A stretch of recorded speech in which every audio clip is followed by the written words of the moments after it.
seja, o autismo, ele não é, por favor, entendam, ele não é uma doença, ele não tem cura, tá? Ele é um transtorno em que nós vamos ali, né, juntamente com médicos e terapeutas, né, com a equipe multidisciplinar, tratando aquela criança, tratando aquele adolescente, tratando a família como um todo, né, durante toda a vida, tá bom, gente? E os sintomas do autismo, eles costumam estar presentes desde a primeira infância, ou seja, lá dos seus 0 até os 6 anos.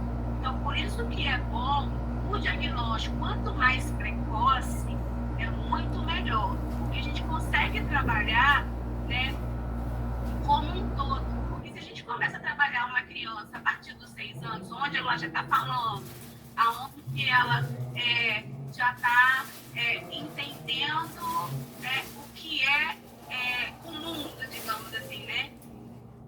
Na verdade, aonde já era para ela estar, perdão. E ela acaba ficando um pouco atrasada por conta desse diagnóstico tardio, ok? Então, os sintomas do autismo, eles começam nessa primeira infância e eles podem afetar o funcionamento diário, né, da criança.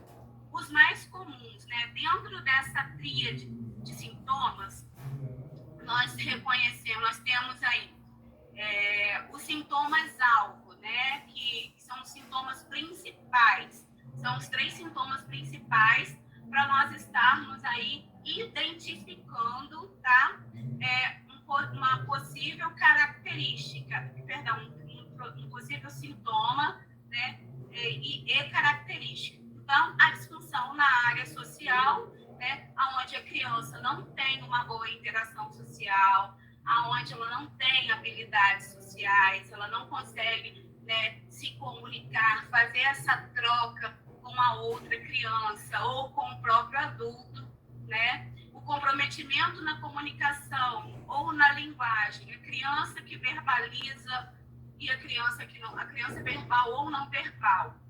Muitos me perguntam, tia Mirelle, mas o que acontece? O meu filho fala, ele é verbal? Nós temos aí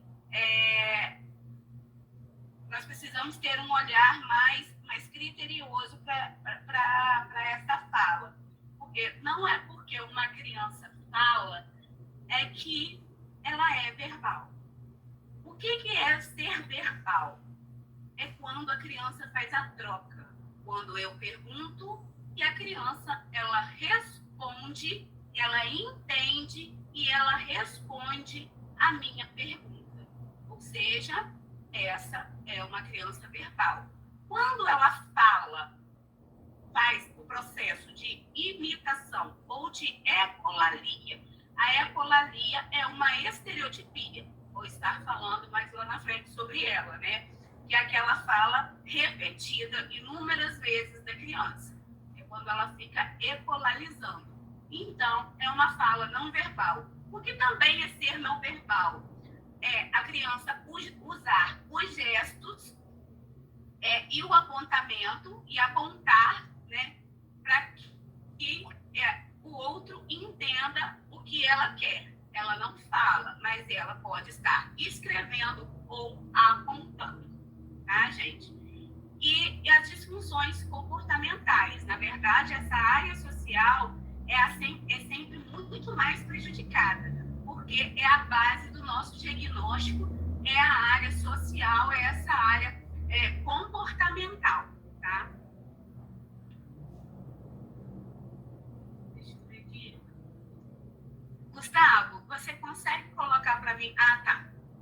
Você já colocou, né, no movimento estereotipado. Obrigada.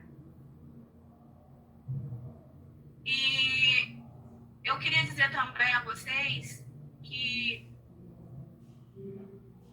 sobre o tema, né, que eu acabei não dizendo, que é um universo, como eu disse antes, é muito complexo, né? O autismo, ele é muito complexo. E se nós deixarmos o preconceito nos dominar, a gente perde a oportunidade de conhecer pessoas que são muito incríveis verdadeiras, que são muito honestas, muito humanas, muito amorosas. Então, caracteriza-se, né, por um conjunto de sintomas que afeta as áreas da socialização, a comunicação e o comportamento. E toda essa parte, e a parte mais comprometida, como eu disse, é a parte social. Mas não significa dizer que por essa criança, ou esse adolescente, ou essa pessoa, ou esse adulto, né, em absoluto, que a pessoa com autismo, ele não consiga ou ele não possa desempenhar o papel social dele de uma forma satisfatória, sabe? Então, eu quero dizer a vocês que compreender esse transtorno pode ser relativamente simples, quando nós estamos dispostos a nos colocar no lugar do outro, a buscar de fato, gente, a essência mais pura do ser humano e a resgatar a nobreza de realmente conviver com a diferença. Eu não sei se vocês já tiveram a curiosidade de buscar a palavra, o significado da palavra autismo. Não sei. Alguém já teve? Vamos começar a interação? Alguém já teve essa curiosidade da busca pela palavra, pelo significado? Porque nós estudamos. Pode deixar aí, Gustavo.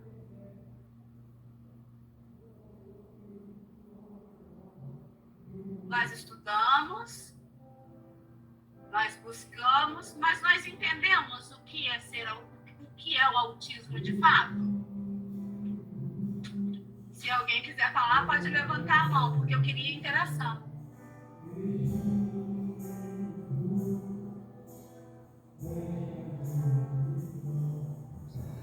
Gustavo, tem como eu liberar o microfone?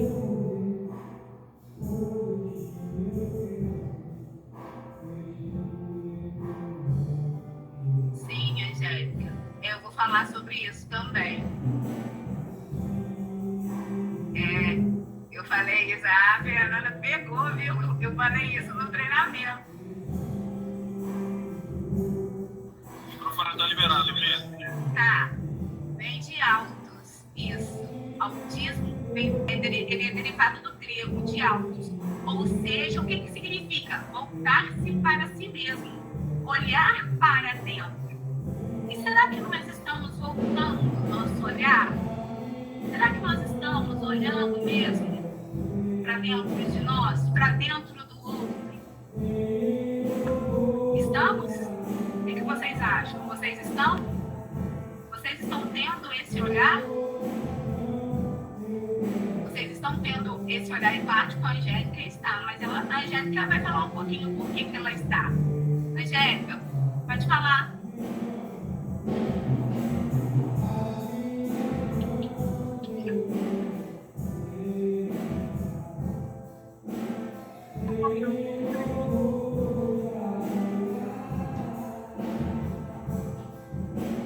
Angélica, pode continuar? Você quer falar não?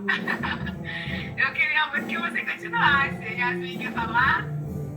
Bora, gente. Vamos lá. A gente quer interação.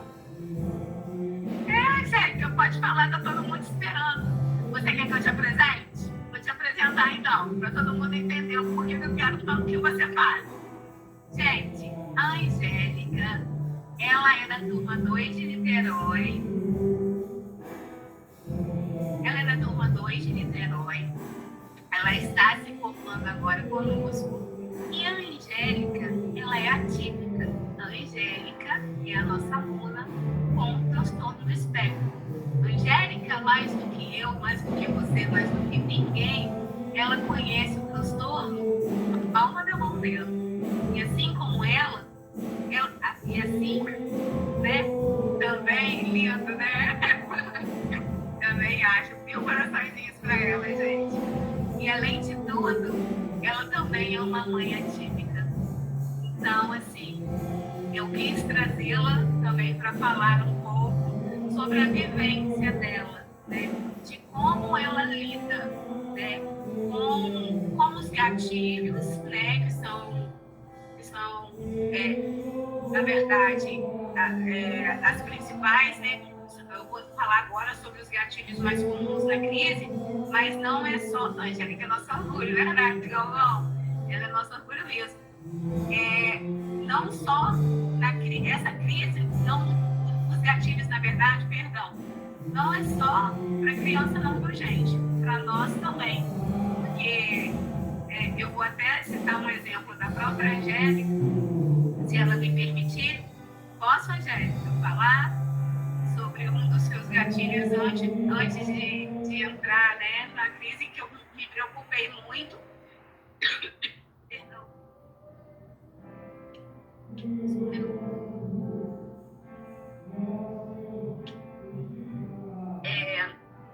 Nós temos aqui que as crises mais comuns do espectro, especialmente quando alguma situação ou pessoa faz com que ela se desregule emocionalmente, tá? Nem sempre você conseguirá evitar que uma crise se inicie.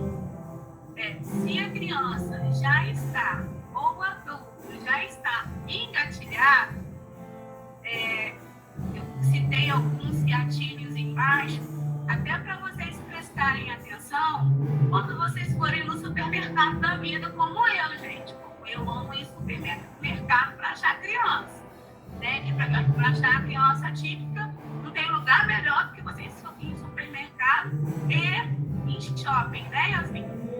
Então, nem sempre a gente vai conseguir evitar essa crise. Que essa crise se inicie. Porque a gente não entende, a gente não sabe o que gerou, né, a crise nessa criança. E talvez nós consigamos sim ajudá-la a sair dela mais facilmente quando nós já estamos situados e já conhecemos, né, determinados gatilhos. Então, um dos gatilhos mais comuns, tá, são as situações de conflito. Então, assim, crianças que veem os pais brigando, não só em casa, gente, mas até na rua. Às vezes, passando na rua, eles observam ali uma situação, né, um pouco constrangedora para eles, até porque eles ainda não conseguem ter esse discernimento quando criança, tá? Quando adulto. A Angélica vai falar melhor do que eu, né, sobre esse gatilho, porque até então a criança ela não consegue justificar e entender o que ela está sentindo, porque são vários sentimentos ao mesmo tempo. Então, eu não sei se eu tô alegre, eu não sei se eu tô feliz, eu não sei, ela não sabe. Então, isso ajuda muito também a contribuir numa crise, tá? Esse também é um gatilho. Deixa eu botar aqui no meu.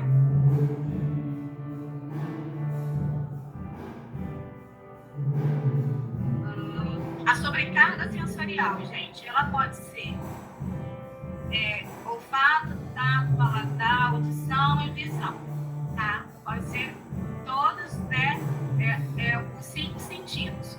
Então, quando eu falo para você que, para mim, o melhor lugar de ir para identificar uma criança com transtorno do espectro é o mercado. Eu gosto muito de contar essa... Não, Gustavo, eu não vou para isso. Eu não gatilho isso. Eu gosto muito de contar esse fato, porque... Ok, Angélica, se eu vou contar esse fato aqui, já te dou a palavra. Porque eu fui no supermercado, meu pai, eu moro em Laje do Mulherê, gente. São 7 horas de viagem até eu chegar aí, em Niterói, no Rio, tá? E hoje eu fui de batidão mesmo de carro, fui lá correndo, fui, voltei e tô aqui dando nome pra vocês. De ônibus são 7 horas, tá? De carro ainda menos um pouquinho. E quando eu fui com meu pai, na verdade, né, ao mercado, ele já tinha me avisado. Olha só, deixa eu te falar um negócio. Você, por favor, não me apronte. Não não pra mim, gente. Não, tá, beleza, ok. Aí eu, quando eu desci do carro, já vi um menino lá sendo arrastado pelo pai no estacionamento do Fluminense. O Fluminense é um mercado grande que tem aqui, né, que pra gente é um hipermercado, mas para vocês, se vocês entrarem, vocês vão falar assim, gente, essa menina tem problema. Porque né, para vocês vai ser nada, né? Mas pra gente aqui do interior, um supermercado, tipo um shopping. Aí eu entrando com ele, falei, ok, não vou fazer graça, não posso desobedecer, né, gente? Eu tô na idade de desobedecer pro papai, então tudo bem. Mas indo com ele e minha madrasta, e surgiu no meio do caminho, né, uma situação assim, um tanto quanto eu gostaria muito de ter vivido e vivi, né? Eu com ele no setor de pó de café, adoro fazer isso, e eu escutei um grito, e a minha madrasta do outro lado, no setor de limpeza lá, fazendo as compras dele, o meu pai é cadeirante. Então, enquanto ele ia lá empurrando a cadeirinha dele, eu ia empurrando o carrinho. Então, beleza. Quando eu escutei o primeiro grito, ele olhou pra mim, tipo assim, fica quieto. Só que eu sambava num lugar só. E eu não conseguia. Não conseguia. Se alguém tá gravando, não tem, acho que não tá sendo gravada a aula. E eu sambava no lugar só. Quando eu escutei o segundo grito, eu falei, aí o meu pai já olhou pra mim e já balançou a cabeça.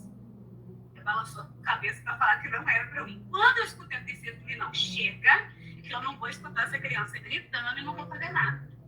Gente, eu dei um perdidão nele, porque ele ficou enlouquecido comigo, enlouquecido. É hoje que ele me pega, né? Mas aí fui. Cheguei, louca, procurando em tudo que é lugar, né? Em todos os setores, não achava nada, não achava criança nenhuma, e eu ia pelo grito, né? Até que eu achei um menino estirado no chão do açougue, em prantos, assim, literalmente em crise, tá? E aquela fila quilométrica. E como é que eu acho o pai daquela criança e a mãe daquela criança? Eis a questão, né? Eu tenho que parar para Deus, para Deus mandar um sinal aí para mim, né? Porque eu não posso botar a mão na criança sem autorização do pai e da mãe, porque senão dá ruim para mim. Então tá. No último grito dele, o pai gritou, cala a boca, menino. Aí, eu cheguei perto dele, as mãozinhas geladas, e perguntei, oi, tudo bem? O senhor é pai dele? Aí ele disse, sou pai dele, sim. Ele tá aí com pirraça, pobisco, não sei o quê. Aí eu fui me apresentar, né, gente? Não apresentei o currículo todo, mas eu falei só um pedaço, né? Então, pai, meu nome é Mirelle, eu sou neuropsicopedagoga e eu trabalho com criança típica. Eu tô vendo que ele tá muito agitado. Posso regular? Ele, não, minha filha, fica à vontade, todo seu. Falei, agora, né? E, gente, a minha bolsa, a Silvia tá aí, né? Eu já vi ela batendo palma. A minha bolsa não é bolsinha pequenininha. É uma bolsa gigante onde eu carrego uma espada, tá, gente? Uma espada amarela, de bolinha.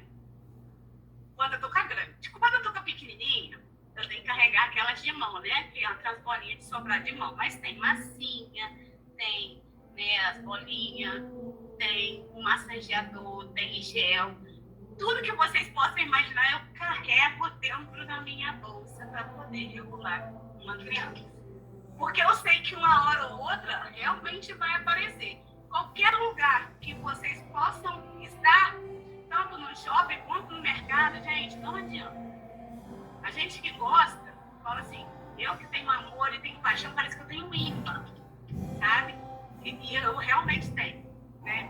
Para regular uma criança. Aí, tudo bem, vai eu lá. Tirei a minha, eu falo que é minha espada de Grayskull, né?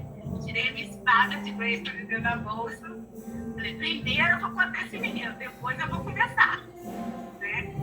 Aí peguei, me apresentei a ele ainda em Cristo. E comecei a fazer a propriocepção, que eu acho que a gente tem um monte de aluno aqui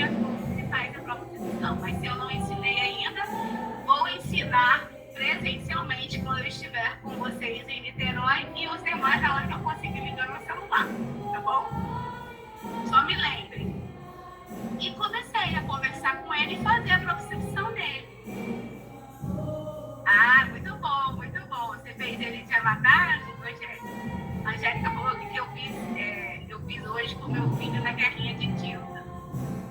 Porque eu fiz isso com... Ai, tá lembrando aqui. Eu fiz isso com uma criança na clínica. A psicóloga me pediu socorro, ela não sabia o que ia fazer. A única coisa que eu achei na frente foi uma tinta azul, aonde eu usei, já passei com outra história, aonde eu usei para fazer propriocepção e transformar a minha criança em avatar. E ele super amou. Eu que me lasquei depois para tirar tinta do menino e tirar tinta da minha roupa, do meu jaleco, né? Mas fora isso, foi tudo de bom. Mas voltando no coleguinha lá, aí vai eu conversando com ele, fazendo propriocepção, e ele lá em prantos, eu pedindo para Deus, Senhor, não me na minha cabeça, para eu fazer o negócio certo, porque tá difícil aqui. E com 20 minutos mais ou menos eu consegui fazer com que ele me olhasse. Então, daí ele já parou, né, de se bater, ele estava se batendo, ele chegou a bater a cabeça no chão, ele conseguiu conter, uma das batidas eu consegui conter, porque na hora da crise, gente, eles perdem a noção, eles não sentem. Então, a dor vem depois, né? Mas no momento de crise, a força ela triplica, tá? E era um garotinho de 9 anos de idade. Você imagina, com 9 anos de idade, o garoto já, né, nessa crise bem avançada. E ele nem era suporte 3, ele era suporte 2. E até me preocupou um pouco por estar dentro ali, na balança, né? Que o nível 2, eles necessitam de intervenção, né? De uma intervenção mais intensiva, mas eles já apresentam um repertório funcional mais moderado. Então, assim, eles compreendem, mas não é porque eles compreendem, entendem que não vão, né, ter esse apoio, né, e esse suporte necessário. Assim como o 3 também. Todos os níveis precisam, né? Mas o nível 3 de suporte é o nível mais elevado, onde a gente precisa, né, ter mais esse olhar, como é que eu posso dizer? Esse olhar mais carinhoso, digamos assim. Tá bom?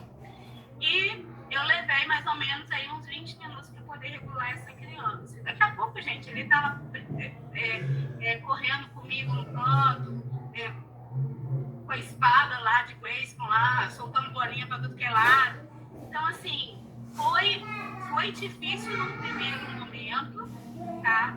Porque regular uma criança que a gente não conhece, que a gente não sabe o gatilho dela, né, é muito difícil, porque quando eu já sei, eu vou tirar a criança daquela situação. No caso, eu estava com uma criança dentro do supermercado, aonde o barulho era o tempo inteiro, porque quando não era música, era aquele homem falando sem parar, falando da promoção da carne, do açougue, do não sei o quê, do arroz, do feijão, e ele não fala baixo, fala no microfone gritado. Aí você imagina a sobrecarga sensorial auditiva daquela criança. Visual, vendo aquele monte de gente andando pra lá e pra cá o tempo inteiro, né? Por quê? O que eu entendi no primeiro momento é que aquela criança ela não queria estar naquele local. Foi um gatilho. Ela não queria ir. O pai e a mãe levou-a, né? Por quê?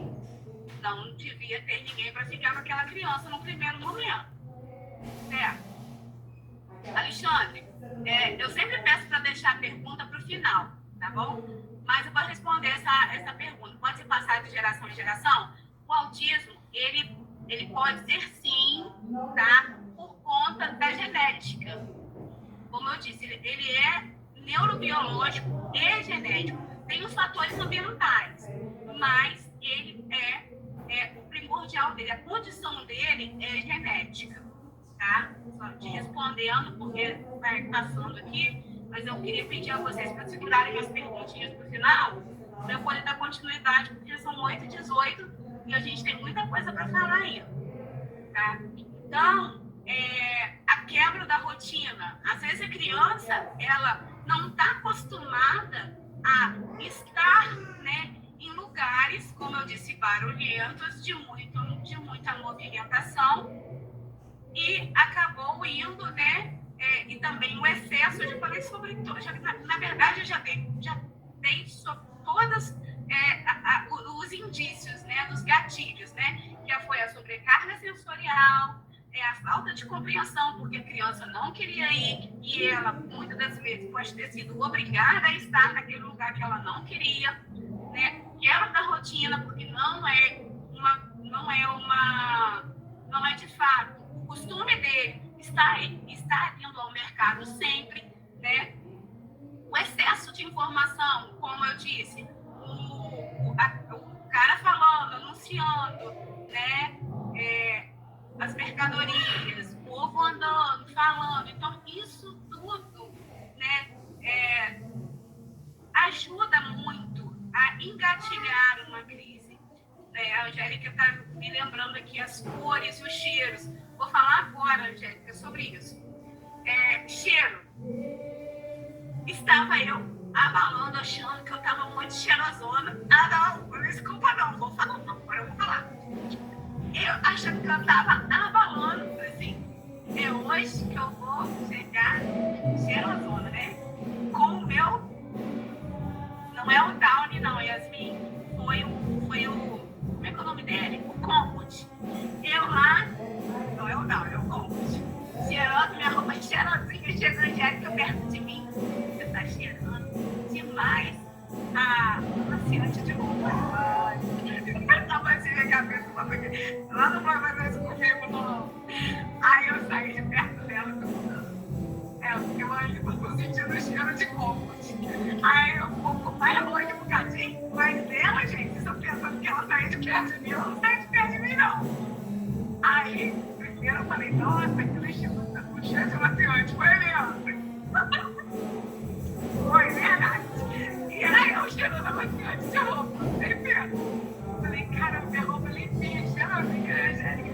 Vai eu, gente, na terceira vez que ela fala, vai eu tinha um casaco, tirei o casaco, botei o casaco do lado, pra ela não ficar sentindo cheiro, pra que eu não ficar enjoando ela, né? Porque acaba trazendo um desconforto também e um certo enjoo, porque eles têm essa hipersensibilidade também, né?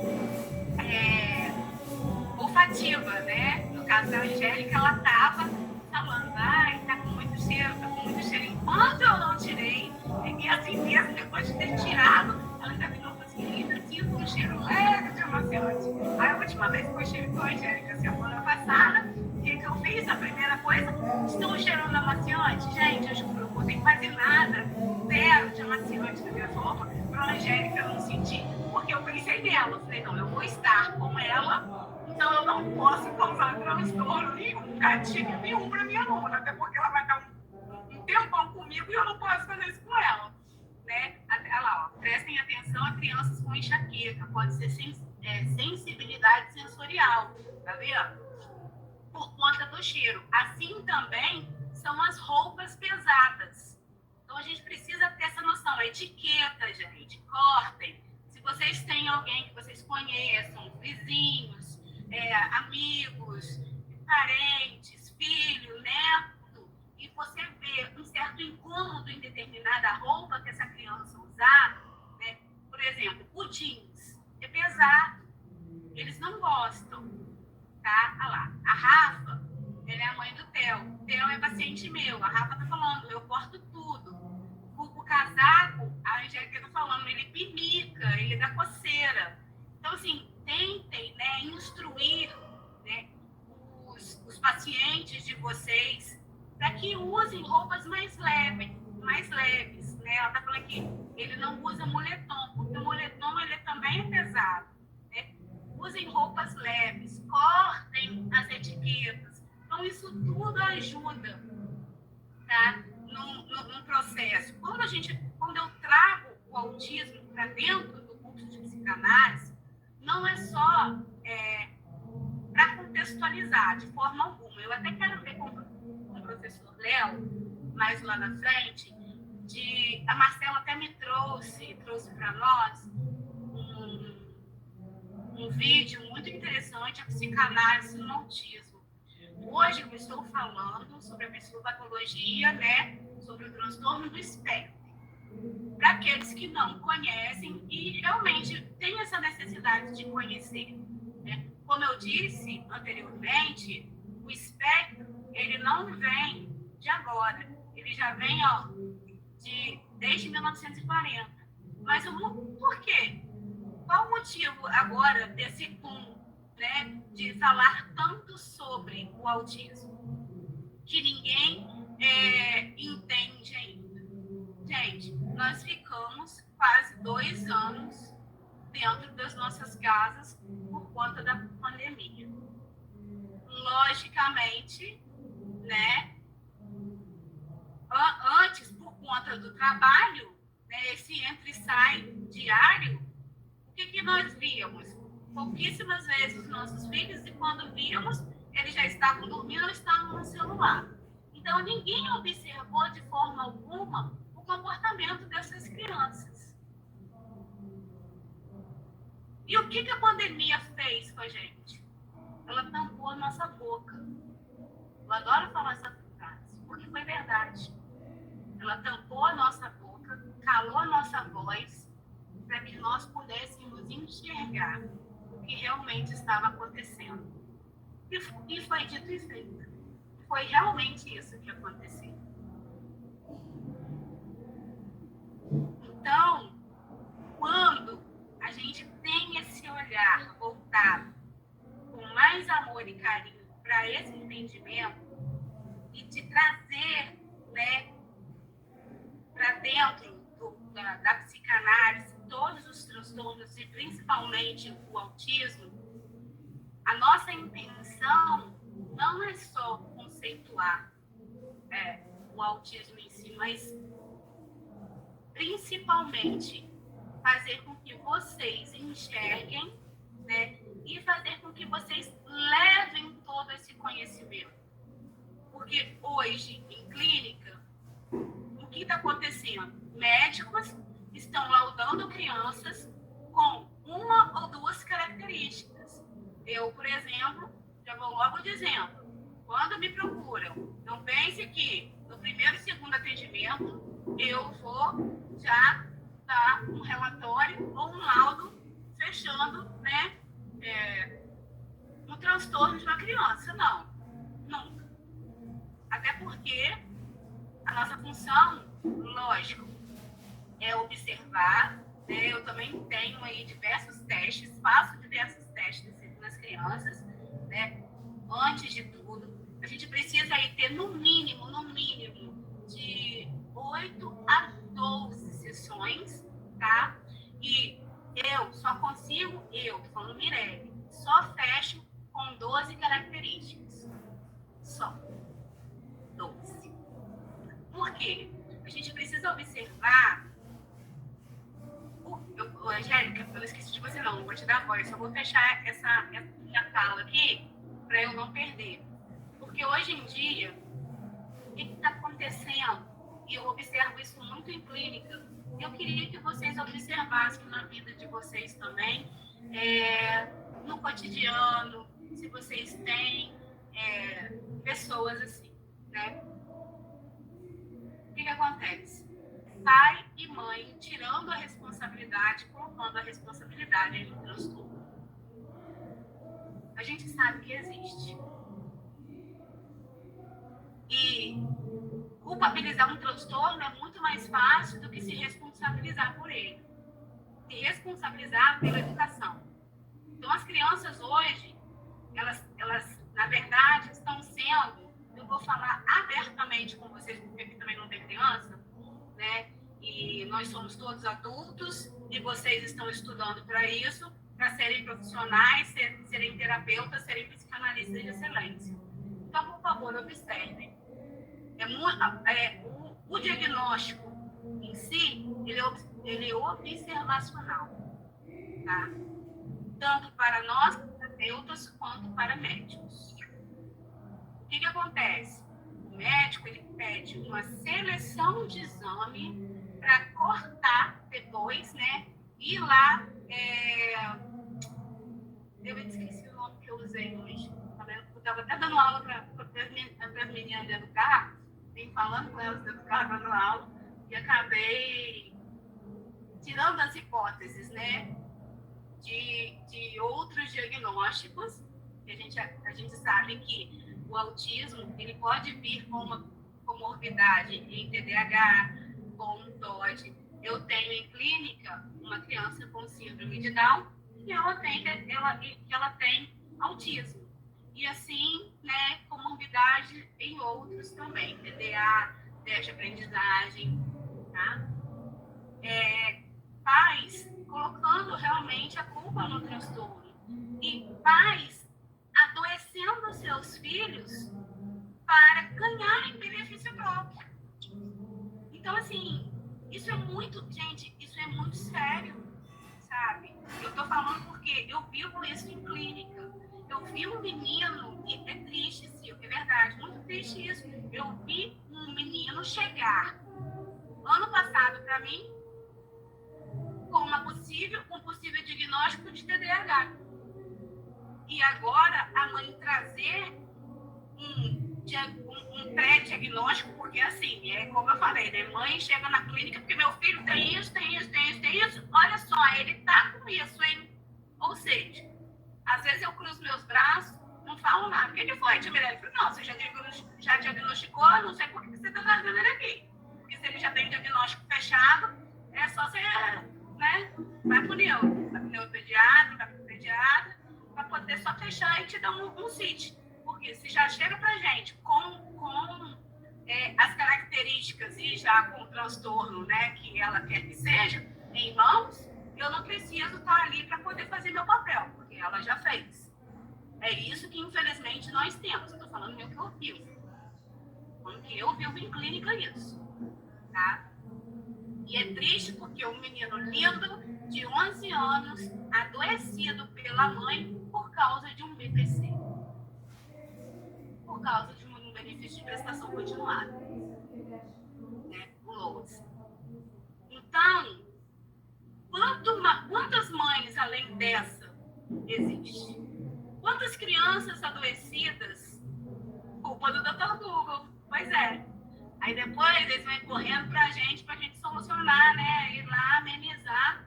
Na verdade, solucionar a gente não soluciona, né? A gente ameniza, né? O problema, né? Em questão. A criança não é o problema, mas o problema é que ela vive, na verdade, como vem trazendo, né, esse adoecimento à criança. Aí agora eu quero dar voz para a Angélica, até porque eu preciso dar uma respirada também, que eu estou cansada. Angélica, pode falar?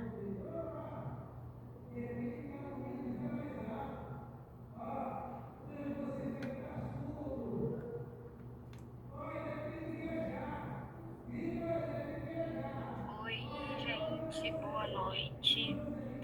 Boa noite, bom ver você. Obrigada por todas as falas aí de carinho da Marcela, da Yasmin e toda a consideração da professora Mirelle por mim. Então, eu vim falar um pouquinho sobre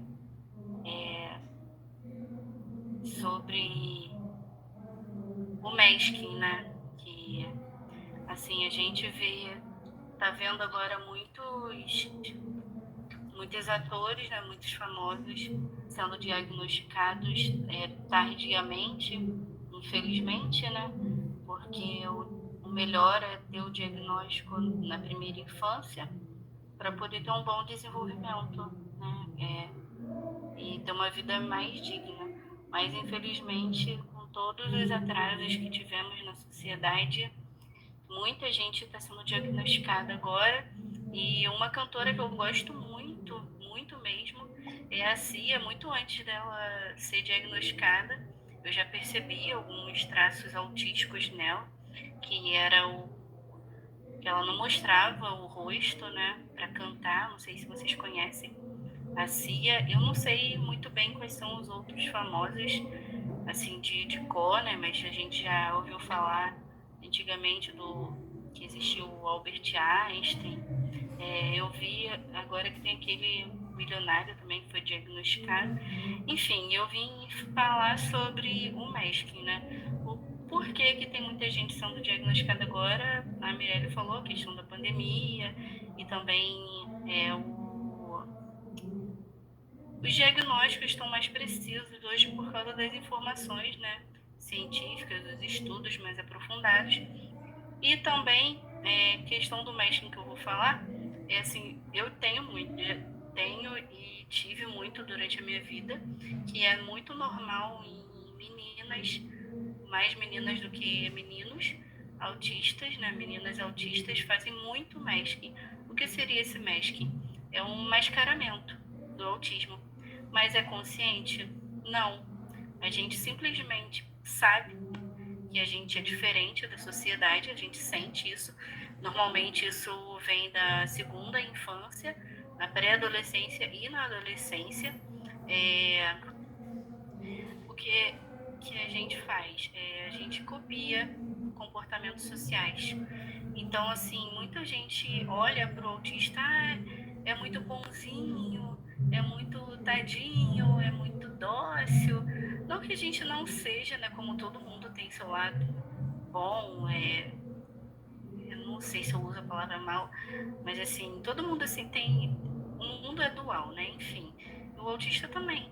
Assim, como a gente copia muito o comportamento das outras pessoas pra gente sobreviver, essa é a realidade, pra gente sobreviver nessa sociedade que exige tanto, né? De todo mundo, que exige comportamentos aceitáveis, padronizados e etc., pra gente conseguir passar pela adolescência na escola, sem sofrer bullying que a gente já sofre. A gente usa esse mascaramento, que a gente copia o comportamento dos outros, esse comportamento sendo bom ou um comportamento ruim. E, assim, muitos autistas praticam bullying também, homofobia, gordofobia. E, assim, hoje, sendo uma adulta, né, Rafaela, o nome é masking, mascaramento em inglês, né? Que a gente faz. Olhando minhas fotos, né, de adolescente, eu consigo ver muito isso, assim, nos jeitos de usar roupa, cabelo, querendo sempre ser aceita na sociedade. Então, assim, a gente fica muito atento a isso, porque esse mascaramento é muito sofrido, porque a gente não está sendo a gente. A gente não é aceito. Se a gente fosse mostrar, assim, ainda mais adolescente, né, que quer ser descolado o tempo inteiro e tem aquela coisa de aceitação, quem é melhor na escola, quem não é. Enfim, aí eu venho também falar das crises de shutdown e meltdown, que, né, o shutdown seria uma crise de desligamento do autismo, que tem também a ver com o mascaramento, né? As crises durante a adolescência, que eu falei que no chat, que quando eu era adolescente eu tinha muitas crises, muitas mesmo, nervosas, de tipo quebrar as coisas dentro de casa. Sério, gente, eu não me orgulho disso por hoje eu ser adulta, mas eu entendo esse processo. Assim, eu tenho crises até hoje, não pensem que depois de adulto a gente não tem crise, porque a gente continua sendo autista. Eu tenho crise, mas a diferença é que a gente, depois de adulto, consegue entender, né, do porquê. Mas quando eu era adolescente, eu quebrava as coisas dentro de casa porque eu não conseguia me fazer compreender, eu não compreendia os outros e fora os hormônios, né, da adolescência. Eu quebrava tudo, pratos, era horrível. E essa crise, né, assim, expansiva se chama meltdown, que é uma crise nervosa, né, assim, mais explosiva. E a crise shutdown é uma crise introspectiva, é a tal ressaca social, né? Que, assim, depois da gente... Normalmente o que acontece depois de a gente ter socializado muito, ter se desgastado muito, tipo, indo ao mercado e outras coisas sociais, né, que a gente tem que viver. E depois disso tudo, a gente só quer ficar quieto. A gente não consegue falar, a gente não consegue fazer nada, a gente só quer ficar quieto. Essa é a crise de shutdown, que é um desligamento, sabe? É uma... Eu não sei. Assim, é uma coisa muito ruim que a gente sente. A gente sente um cansaço extremo, porque, assim, a gente gosta de socializar, a gente gosta de ter amigos. Igual quando eu vou pro curso, né, pro instituto. Eu adoro estar presente com vocês, mas eu tava até falando no caminho do terminal com as meninas, nossa, vai chegando minha hora de ir embora, eu vou ficando com enxaqueca, eu vou ficando estressada, eu vou ficando incomunicável, porque eu não quero mais socializar, eu não consigo, não é que eu não quero, eu não consigo, porque eu já me desgastei, eu já tive que usar meu cérebro todo, meu corpo todo, e isso chega no limite, a gente chega no limite. E assim, voltando ao mascaramento, né, que o mascaramento também pode fazer dar essas crises. Voltando ao mascaramento, né, que hoje em dia as pessoas leem muito sobre o autismo, estão sabendo muito sobre o autismo na teoria, mas a gente não sabe de fato, né, quem é, quem pode ser, e as pessoas têm a mania de se surpreender assim com o diagnóstico. Por exemplo, chegar em uma roda e falar: eu sou autista. Ah, mas você é tatuada, você pinta cabelo, você tá falando. Como assim você é autista? Né? Porque a mídia passa muito estereótipo, muito rígido do autista. Então, assim, mais do que um diagnóstico, a gente é uma pessoa singular. A gente tem uma vida. E assim, deixa eu ler aqui rapidinho, porque eu já tô falando muito.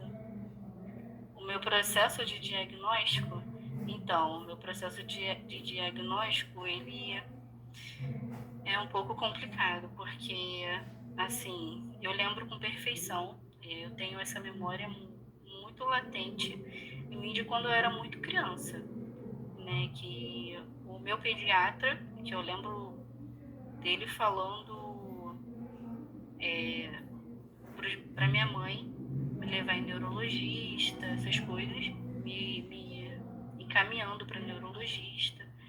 E meus pais falando muito que eu tinha alguma coisa, né? Assim, meu pai reclamava muito, infelizmente, das minhas particularidades quando criança e quando adolescente. E só depois de adulto eu tive o laudo fechado, né? Mas assim, a questão do diagnóstico vem de muito tempo. Como assim, crise para fora, Luciano?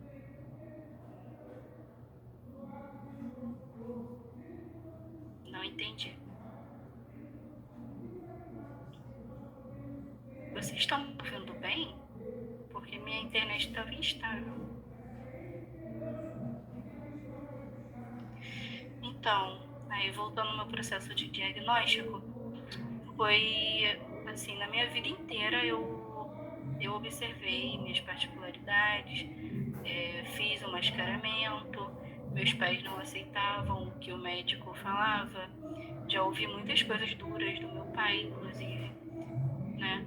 Assim, falando que era sem vergonhice em algumas coisas, né? Que eu não tô afim muito de falar agora, porque eu não conheço todo mundo, então é uma coisa muito íntima. Enfim. Sim, Angélica, e você vai até o seu limite. Você vai até onde você conseguir. Se você conseguir responder as perguntas que estão sendo feitas, ótimo. Tá. Mas se você não conseguir, você tá ótimo também, é o que a gente já conversou. Lembra que a gente sempre conversa? Tá tudo bem, tá tudo ok. Então, gente, vamos respeitar também, tá? Então, vamos tentar aí controlar um pouco as perguntas em relação, principalmente intimidade. Eu sei que todo mundo quer entender melhor, né? Mas a gente precisa deixar a Angélica também confortável para ela poder responder, ela se sentir bem para poder responder. Porque não é todo dia que nós temos uma colega, né, de profissão, uma pessoa muito querida, como a Angélica no nosso meio, e que está aqui abrindo a vida dela, né, para poder mostrar de fato como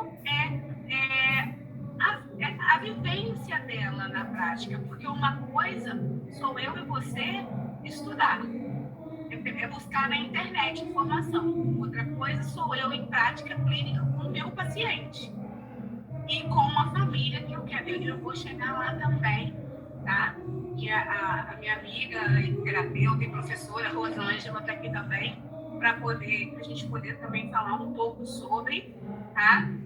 Mas, assim, gostaria que vocês também tivessem esse cuidado das perguntas com a Angélica. E ela só vai responder a pergunta que ela estiver à vontade para responder nesse primeiro momento, tá? Fica à vontade. Obrigada, Mirelle. Eu não entendi muito bem a sua pergunta, Alexandre Augusto. Estou te ouvindo, mas às vezes não pode existir uma certa apropriação de um laudo para se vitimizar. Você está falando em relação ao meu laudo? Eu não entendi muito bem essa pergunta. O que seria apropriação de um laudo para se vitimizar? Porque o meu laudo foi fechado com um profissional psiquiatra. Então não tem como me apropriar de um laudo que não seja meu, né? Sim, até porque, vamos lá, já que ele tocou nesse assunto, né, é um assunto que a gente precisa muito respeitar, porque quando um laudo é fechado, um diagnóstico ele é fechado, né, o diagnóstico, por exemplo, é uma coisa assim, eu nem gosto muito de estar falando sobre isso, porque como é que eu posso dizer? Deixa eu tentar buscar uma palavra para também não ser muito invasiva, tá? O diagnóstico é uma consequência, tá? O diagnóstico, ele é uma função. A gente precisa dar função àquilo que a gente... aquilo que faz sentido, tá? Faz sentido, então ele é diagnosticado como, tá? Então, o padrão de comportamento, ele pode sim ser segregado, mas nós temos o diagnóstico como uma função para dar um norte, para nortear, né, um tratamento. Porque eu tenho um diagnóstico, eu sou uma pessoa muito ansiosa, eu tenho TAG, tenho transtorno de ansiedade generalizada. Eu fui laudada com TAG por conta de um estresse pós-traumático que eu sofri durante 4 cirurgias que eu fiz em uma cirurgia. Ou seja, eu passei 45 dias acordada, aonde, né, eu tive toda essa dificuldade, né, de poder ter o meu sono, né, de poder ter meu soninho ali, e aonde eu acabei desencadeando diversas crises.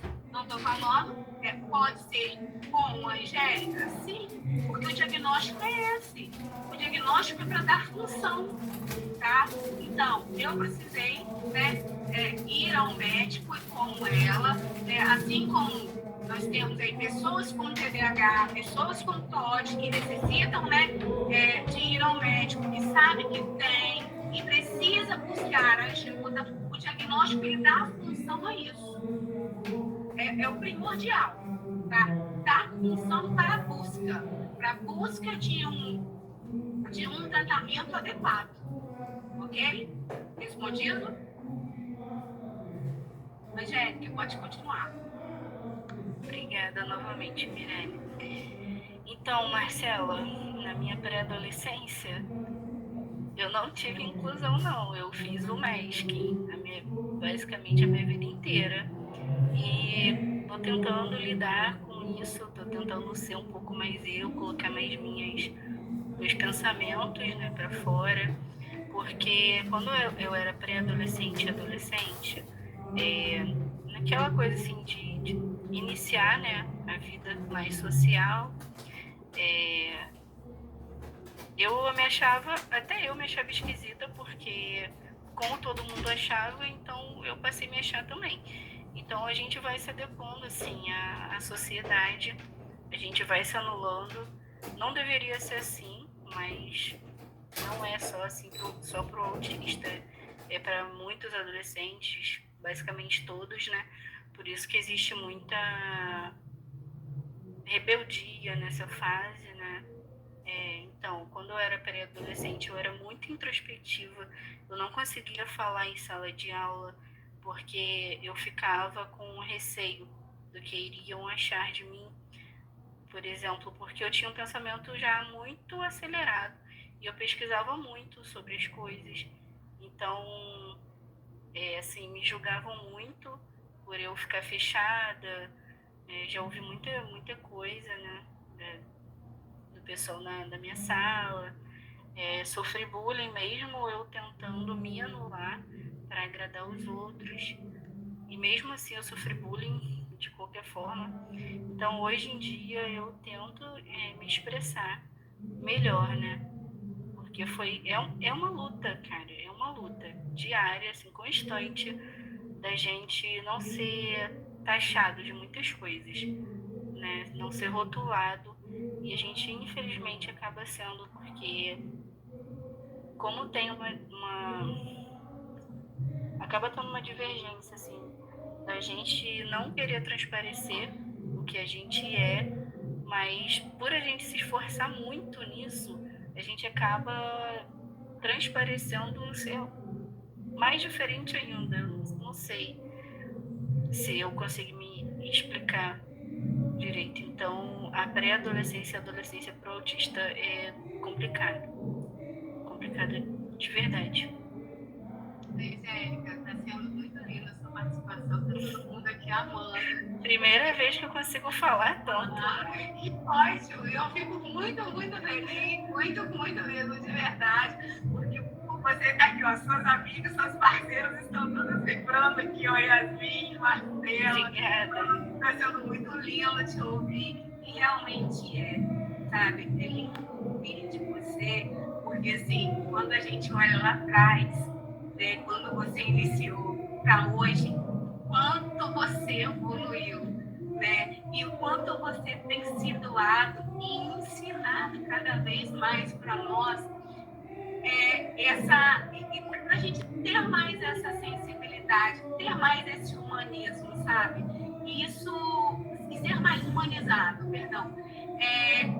Porque você traz um olhar seu, como eu digo, como eu gosto muito de falar, eu gosto muito que você me bater nessa tecla da verdade que vocês trazem, sabe? Do quanto vocês são amorosos e carinhosos. Isso não tem mascaramento algum, porque isso é de vocês. E assim, um dado que eu queria muito lembrar, porque eu acho que é de suma importância, quem esteve, né, na análise de supervisão da turma 2 viu o quanto eu me preocupei, perdão, com a Angélica, porque ela precisava participar, sabe? E ninguém, ela nervosa, né? Já ali engatilhada numa crise, e eu sem saber o que fazer, no sentido de como que eu vou calar essa gente falando sem parar, e eu berrando no meio da sala, pedindo, pelo amor de Deus, que o pessoal falar baixinho, que eu queria trazer a Angélica para ela poder participar, né? E com muito custo eu consegui, ela ficou na salinha esperando o pessoal se acalmar, porque ela também ficou muito agitada e muito nervosa. E, Angélica, nessa questão, agora eu, como professora, eu gostaria de te fazer essa pergunta. O que mais te levou a esse gatilho? Foram as falas muito altas? Foram o excesso de informação, por ter muitas pessoas falando o tempo inteiro? medo, ou porque realmente você estava ali nessa tensão de poder atender, né, um colega e estar participando dessa análise, supervisão. Conta pra gente. Então, tô tentando lembrar agora do que eu senti na hora. Eu lembro de eu falando para você que parecia um monte de abelha, né? Foi. Então, eu lembro que o que me fez fugir do local foi exatamente isso. Todo mundo falando muito junto e eu não conseguia entender ninguém. E, assim, já é difícil, né, da gente compreender as linguagens, assim, corporais e prestar muita atenção na fala das pessoas e a gente falar, né, socialmente, né, o autista. É difícil, então esse barulho muito forte que já me traz, eu tenho sensibilidade auditiva, fora ter muita gente passando para lá e para cá, a atenção das pessoas também, né, tensão, porque eu sentia as pessoas muito nervosas e ansiosas, eu também, e parece que eu senti a ansiedade das pessoas, fora a barulhada, muita gente passando da sua professora, né? Fora o nervoso da sua professora. Eu fiquei muito agitada, eu queria muito que você participasse, porque eu sei o quanto você tem a contribuir, e não foi nada planejado, não foi nada milimetricamente calculado, né?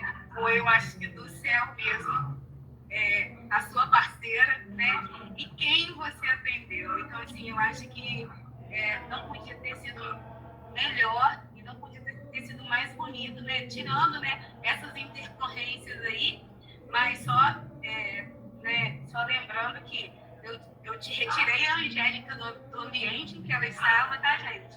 Levei ela para um ambiente mais tranquilo, né?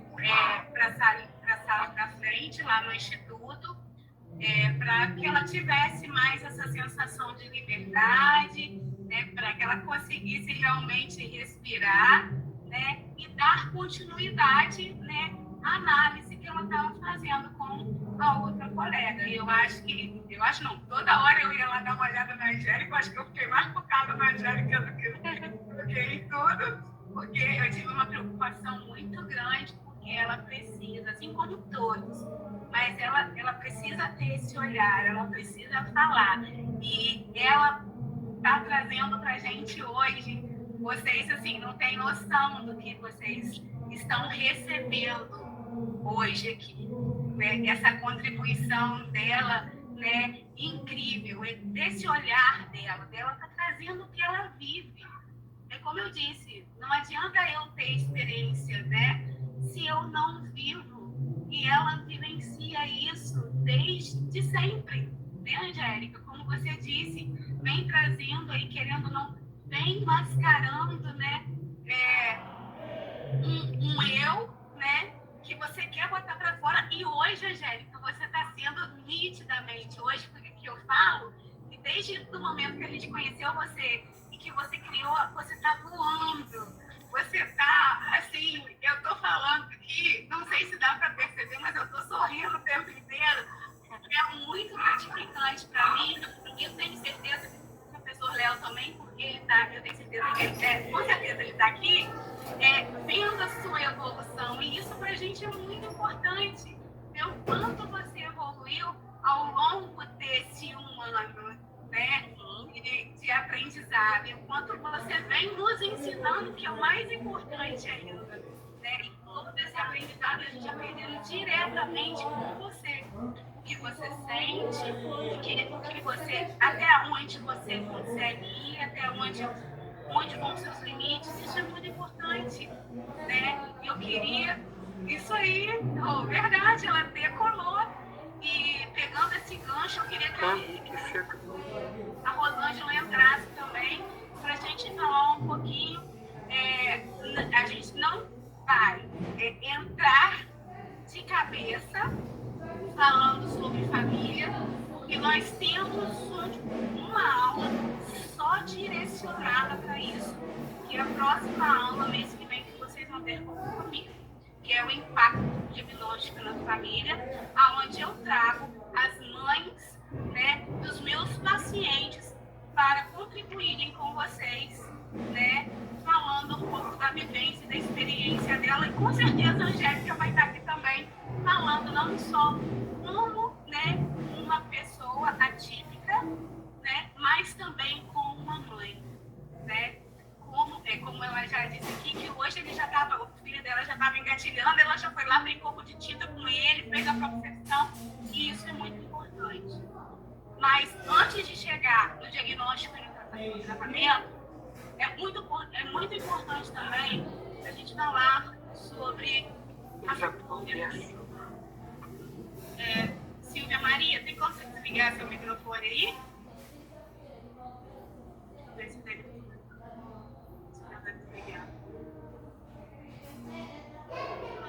Eu tô ouvindo barulho aqui sem parar de uma voz aqui, eu não sei de quem que é. Mas eu gostaria de chamar a Rosângela para a gente estar falando um pouquinho sobre botar esse melzinho na boca de vocês, sabe? Para mês que vem vocês não saírem daqui e ficarem o tempo todo com a gente, né? Porque assim. Não tô conseguindo mexer no microfone. Ah, tá. Aperto daqui, aperto dali, não tô conseguindo. É joia, Silvia. É Silvia Maria que tá aqui. Peraí. Isso, mas aí eu escrevo algumas coisas que eu não consigo falar aí pelo microfone, tá complicado aqui. Vou falar, eu vou chegar lá, tá? Nos níveis de suporte. Mas eu quero entrar, porque, gente, já são 9 horas, senão não vai dar pra gente falar sobre tudo. E é muita coisa, porque é um tema muito complexo. E se deixar, a gente vai até amanhã, porque é muito conteúdo. Se eu não conseguir dar. Maravilha.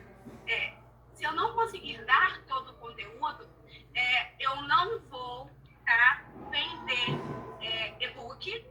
Eu vou mandar para vocês todo o PDF que eu fiz, todo o material que eu fiz para vocês sobre. Passa para mim, Gustavo, para o diagnóstico já, para deixar aqui e eu adiantar antes de encerrar a aula. Isso. Eu não vou vender, tá? É um presente meu para vocês. Tem muita coisa. E eu fiz com muito carinho, muito amor. Então, aquilo que eu não consegui falar, vocês tá muito explicadinho. E o que eu não consegui falar vai estar lá. E o que vocês tiverem dúvida, vocês me perguntem no privado ou nos grupos de estudo, que a gente vai tirando as dúvidas, ok? Mas eu gostaria que a Rô falasse comigo um pouquinho agora. Podemos, Rô? Oi, boa noite, gente. Tudo bem? Oi, Mi. Oi, meu amor, tudo bem? Tudo bem. Eu acho que agora eu vou conseguir ver vocês, que meu celular ligou. Peraí. Mas vamos lá, pode falar, meu Rô. Vamos lá, né? Eu acho que hoje trazer um pouco, né, como a Angélica trouxe a experiência dela e tão ricamente nos deu essa oportunidade, eu queria trazer também, enquanto mãe, né, enquanto família, algumas das questões que a gente passa, né, ao ver o nosso bebê diferente, né, porque a gente nota, toda criança é diferente, né? Nós somos semelhantes, sendo que você vai notando no desenvolvimento da criança coisas comportamentos e situações que são diferentes. Então, por exemplo, você fala com um profissional, fala com um pediatra, fala com outro, e os profissionais não te dão a menor bola. Assim, ignoram, acham que você está querendo arrumar doença para o seu filho, entendeu? E sem ter nenhum motivo para isso, porque, por exemplo, é um simples preconceito mesmo, porque eu sei que tem casos de pessoas que buscam por conta do LOAS, mas também tem pessoas que, por exemplo, eu trabalhava fora, inclusive cheguei a mudar minha vida inteira porque eu quero, esse peso não é dele, né? Porque eu quis maternar de uma forma bem dedicada, né? E como já foi trazido aqui, muitas das vezes vem as comorbidades, né? Então, o meu filho nasceu com um defeito funcional de anticorpos. Foi muito difícil de descobrir, então ele adoecia direto, e eu via que, além de tudo, tinha um desenvolvimento diferente em todos os sentidos, né? O brincar com a mão, ele mamava olhando nos olhos, mas, por exemplo, para sustentar a cabeça, né? A gente bota assim, o bebê começa a ficar 2, 3 meses, a gente já vai botando ele de bruço para... eu nem tenho muita memória desse período, que foi tudo tão traumático, mas digamos que foi nesse período aí de mais ou menos 2, 3 meses, virava ele de bruços e tentava fazer com que ele sustentasse a cabeça, ele não sustentava. E a pediatra me dava esporro. Desculpa abrir assim, mas a gente está no momento agora bem de trazer a vida pessoal, né? Então era assim, você tem que estimular. Olha, eu sei que você tá fora, mas o tempo tem que ser de qualidade e coisas desse tipo. E aí você procura um outro profissional e tá vendo o teu filho passar por um monte de questões e não é ouvido, né? Então eu acho que a gente, enquanto profissional, a gente que vai trabalhar com as dores humanas, é muito importante a gente ouvir o que a pessoa traz, né? Antes de duvidar, né? Aliás, não me cabe duvidar, me cabe analisar, tentar fazer com que ela se ouça, né? Esse eu acho que é o nosso maior papel, né? Então, poder trabalhar inclusive em parceria com os profissionais, quando a gente observa o que aquela família fala, o que aquele cuidador fala, o que a escola está colocando, porque já tem as dificuldades na própria família, né? De aceitação, do diferente, como mal educado, né? E é como a Angélica trouxe aqui, uma hipersensibilidade, no caso dele, a luz, a som, cheiro. Por exemplo, festa de aniversário era um caos, tanto nosso, tanto o aniversário dele, como de qualquer outro aniversário. Ele não gosta de estar nos ambientes, e não é por falta de educação, por desprestigiar, é porque para ele é gatilho, é muito incômodo. E aí eu falava, né, gente, por favor, venha aos poucos. Eu ainda não sabia que era o autismo, né, eu não tinha a menor noção do autismo na época, ele está com 13 anos hoje. Mas eu sentia como ele ficava nervoso, como ele não conseguia dormir depois, sabe? Como era difícil de contornar a irritação dele, muito grande, né? Então você vai vendo tudo isso e você sente que seu filho está sofrendo e você quer ajudar. Você quer ajudar, você quer protegê-lo, sabe? Isso porque, graças a Deus, eu já tenho um pouco mais de preparo. Foi sempre assim, né? Com a minha filha mais velha, ela não tem autismo, mas eu não consegui ser essa mãe porque eu não sabia. Fui adquirindo informação ao longo do tempo.